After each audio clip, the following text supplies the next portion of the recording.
ग्वालियर के सिंधिया राजघराने के कई सदस्यों ने राजनीति में नए मुकाम हासिल किए, लेकिन इसके बावजूद गद्दारी का दाग राजघराना अपने दामन से छुड़ा नहीं पाया। 1857 में जब झांसी की रानी लक्ष्मीबाई अंग्रेजी सेना से मुकाबला कर रही थी, तब रानी से गद्दारी कर सिंधिया राज परिवार ने अंग्रेजों का साथ दिया। ये बात इतिहास में दर्ज है। आजादी के बाद लोकतांत्रिक राजनीति में अक्सर अपने पुरखों के इस काम के लिए सिंधिया परिवार से निकले राजनेताओं को शर्मिंदा होना पड़ा, मगर अब ज्योतिरादित्य सिंधिया ने एक ऐसा काम किया है जो सिंधिया घराने में कभी किसी ने नहीं किया।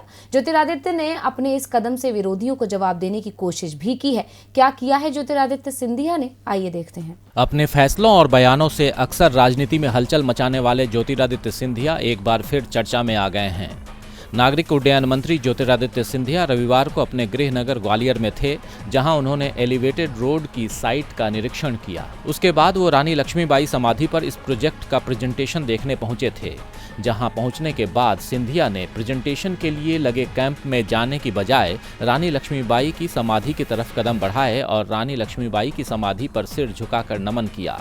सिंधिया ने समाधि की परिक्रमा की और एक बार फिर से सिर झुकाकर रानी को नमन किया।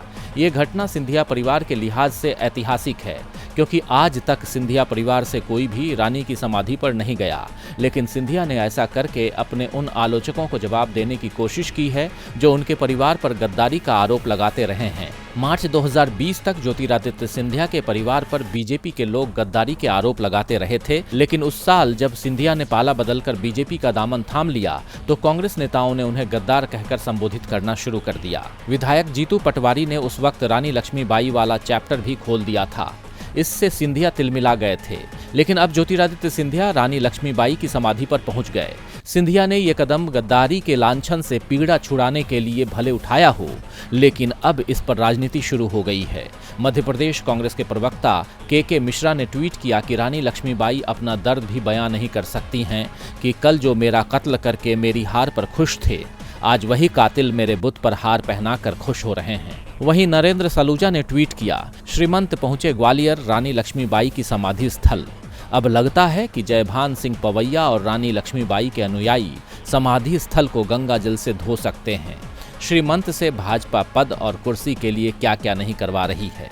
अब देखना दिलचस्प होगा कि ज्योतिरादित्य सिंधिया के इस कदम से क्या सिंधिया राजघराने पर लगा दाग मिटता है या फिर राजनीति तेज होती है। डीबी लाइव की रिपोर्ट।